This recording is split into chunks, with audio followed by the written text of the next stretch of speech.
ዋንጫው ለማለፍ መጨረሻ ጨዋታችሁን አድርጋችሁ ነበር አለባዶ ተሸንፋችሁ ወደ ምርጥ ደግሞ 3-2 ተሸንፋችሁ ከውድድር ወጥታችኋልና ጨዋታው ምን ይመስል ነበር ከሚለውን ጀምር እስኪ ያው አንደኛ አየሩ ከባድ ነው ድሬዳዋ ላይ መጫወት በጣም ከባድ ነው የመጣ ነው ከቀዝቃዛ ቦታ ነው ያው አየሩ በጣም ከባድ ነው ልጆቹ በጣም ድካም ይታይባቸው ነበር እንደዛም ሆኖ ግን የጎል አጋጣሚዎች እነሱ ከማግባታቸው በፊት ብዙ የጎል አጋጣሚዎች የፈጠርነው እኛ ነን መጨረስ አልቻልንም ትልቁ ችግራችን ያ ነበር ያን ዋጋ ያስከፈለን እንጂ የተጋጣሚያችን ቡድን ከኛ የተሻለ እንቅስቃሴ አድርጎ አይደለም የጎል አጋጣሚ ፈጥሮ አይደለም ግን ያው ያገኙትን ኳስ አገቡ ያገኘነውን ኳስ መጨረስ አልቻልንም ያው ኳስ ይሄ ስለሆነ ያው ጨዋታው በዛ ውጤት አልቋል በታንዛኒያ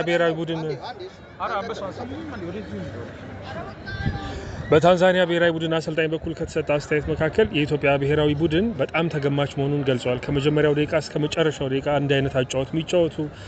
በአጭር ቅብብሎች ብቻ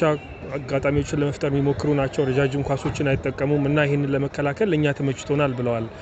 የጨዋታ ለውጥ ለማድረግ አላሰባችሁም ነበር ሲጀመር እነሱ ከኛ የተሻሉ ናቸው በአካል ብቃቱም በተክለሰውነቱም ከነሱ የተሻለ ነው እኛ በረጃጅም ኳስ ብንጫወት ኖርማሊ ኳሱ ሁሉ ለነሱ ነው የሚሆነው የሚቻለው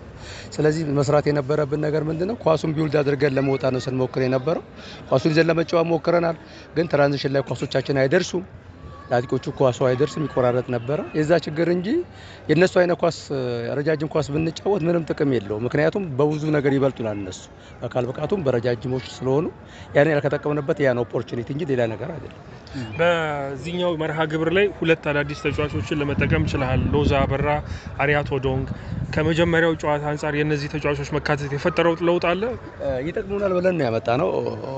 ምክንያቱም የነሱን ፐርፎርማንስ ማቀው ነገር የለም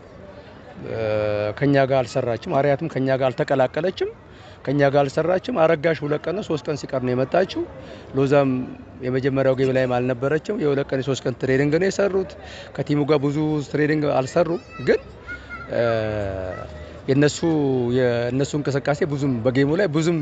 የተለየ ነገር ለቲሙ ፈጥሯል ብዬ አላስብም ስፔሻሊ አሪያትና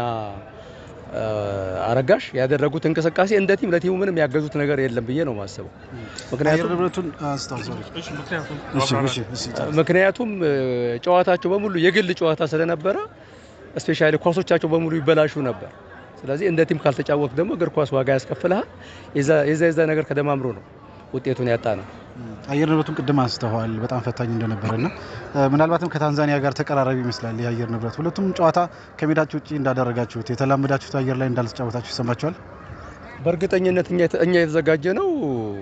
አዲስ አበባ ነው አዲስ አበባ ዝግጅት የጀመርንበት ሰዓት በጣም ቀዝቃዛ በጣም ዝናብ የነበረበት የተጫወትንበት ደግሞ በጣም ሀሩር 33 ሴንቲግሬድ ያለው ወበቅ ያለው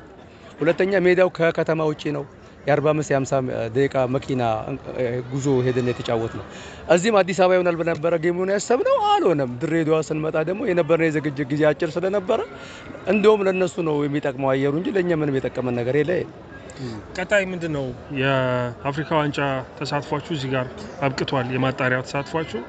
እንደ አሰልጣኝ እንደ ብሔራዊ ቡድን በተለይ ምንድነው አሁን ለዚህ ነገር ይሄ ነው ብዬ መመለሰው ነገር የለም ያው እግር ኳስ ነው አላማችን ለአፍሪካ ዋንጫ ማለፍ ነበር አልተሳካም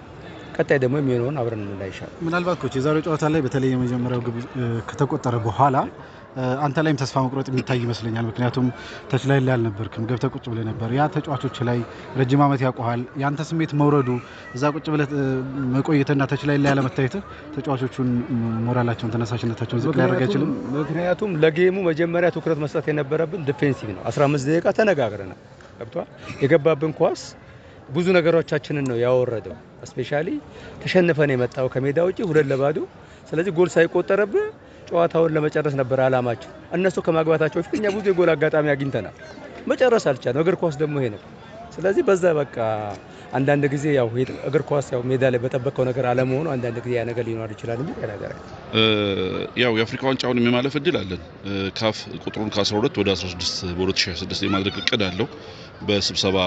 የውድድሩን ፎርማት የማውጣት ጉዳይ ነው የሚቀረውና ይሄን ነገር መረጃው አለ ከፌዴሬሽኑ ጋር በቀጣይ ይሄን ሶስተኛ ዙር እድል ለመጠቀም ታስባል ከሚዲያ አኳያ ነው የሰማሁት። እኔም ከፌዴሬሽኑ በዚህ ልክ የተነገረኝ ነገር የለም። አላማችን ይህንን የአፍሪካ ዋንጫ ለማለፍ ያው